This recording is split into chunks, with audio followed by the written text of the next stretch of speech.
exactly. But back to your point exactly, I think that with the Occupy issue, now that police brutality is occurring against poor whites. They've always been victimized, but there's been this situation that historian Rediger calls the Herrenvolk democracy, where whites always felt better. They tend to ignore their suffering because they're not black. But with this Occupy movement and the increasingly fascistic practices of the state, people are being forced to recognize that they're being treated like blacks. The same situation occurred in the anti-Vietnam War movement, where white students went out and protested against the war, and they were shocked that they were beaten like blacks. That's what radicalized them. They associated brutality from police is for the other races, not for them. So when they go out and encounter the ferocity and the fanatical hatred of the police against them speaking up for their rights, they end up having some sense of solidarity. It's always lacking, however, with those people of color who've been on the front lines for centuries. And Caleb, now there's been a lot of anger also about the NYPD police commissioner, his role in a video that was shown to police officers against Muslims. Now that did cause quite a rage. What's your view on that? Well, it really just shows that, I mean, this whole situation is such an articulation of the way in which it is so hypocritical. When the U.S. goes around the world saying it believes in democracy and condemning various countries for not being, quote, democratic enough, yet on their streets they murder people. This video Ray Kelly made, was demonizing people of the Islamic faith. Yet, it's in the United States that his police department routinely murders people, routinely stops people and searches them without a warrant, stop and frisk. And yet he wants to make a video to demonize people of Islamic heritage for not being democratic enough. The hypocrisy in that statement is so blatant and ridiculous. The U.S. This belief that the U.S. is a democratic country should be clear. Get on YouTube and watch a video of what happens to the people that occupy Wall Street when they take to the streets, or look at what they've done so many times when they've murdered people and get away with it. And tell me this is a democracy? That's ridiculous. And then to have the leader of the NYPD, the group that goes around enforcing the rule by terror that the bankers and the corporations reign with, to go and make a video demonizing people in other countries? I mean, this is beyond ridiculous. I mean, the NYPD is serving the ruling establishment and is the enforcer of the brutal terror of the bankers and the corporations and the entire capitalist system in the United States, and they have the gall to condemn another country. That is horrific. And Frederick, would you agree then with this statement that following the Occupy protests, the United States has been intensifying these kinds of policies, even introducing new policies and tactics that are being used by the police, especially against these protesters?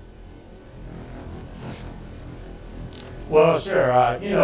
People of color, particularly Hispanics and African Americans, we've been experiencing this kind of behavior from law enforcement officials for years.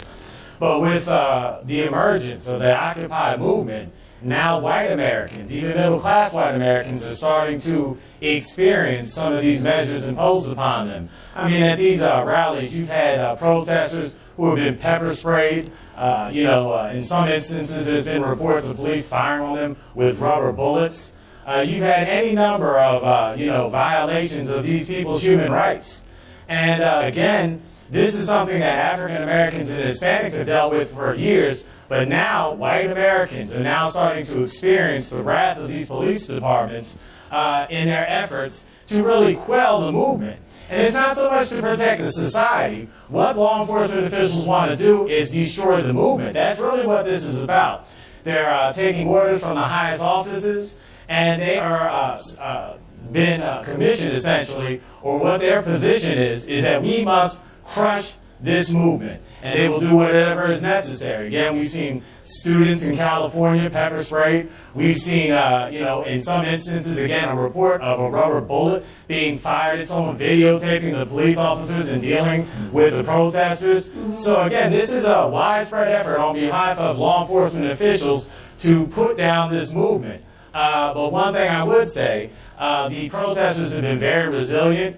They've stuck to their guns and they're still out there. And I suspect they don't have any intentions of giving up anytime soon, and more power to them. Right, back to Washington, Dr. Short. Do you think then the fact that we are seeing these tactics used against a larger number of people then is going to change anything on the ground? I think that there are a combination of things. The foreclosures that are forthcoming, hunger that's growing. There's a whole generation of people graduating from college with student debts who have no way out and don't necessarily have a future in terms of employment because jobs aren't being created. They're going to find themselves in movements because the pressure will be on to pay the loans, to live, to have a life. And if the policy of the state is to beat people or to jail people or pepper spray them or treat them like second-class citizens, those people who come from the more privileged strata of society are going to find themselves resisting and in greater numbers. And whites tend to be less tolerant of abuse than blacks. And so it will be interesting to see their take on this. Well, that's the question. Let's put that question to Caleb as the last question and the final comments from him. In less than a minute, Caleb, if you can tell us, do you think then that these kinds of protests by the Occupy movement is going to force the authorities to rethink or review these tactics? Protests, demonstrations, being out in the streets, that's the only thing that's ever changed anything in the past.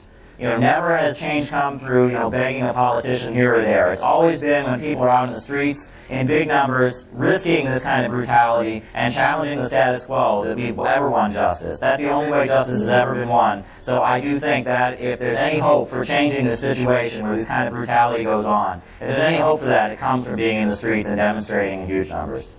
Caleb Morgan in New York with the International Action Center. Thank you very much. A big thank you to Dr. Randy Short with the Dignity, Human Rights and Peace Organization. And I'd also like to thank our guest in Atlanta, Mr. Frederick Alexander Mead, author and human rights activist. Thank you so much for being with us.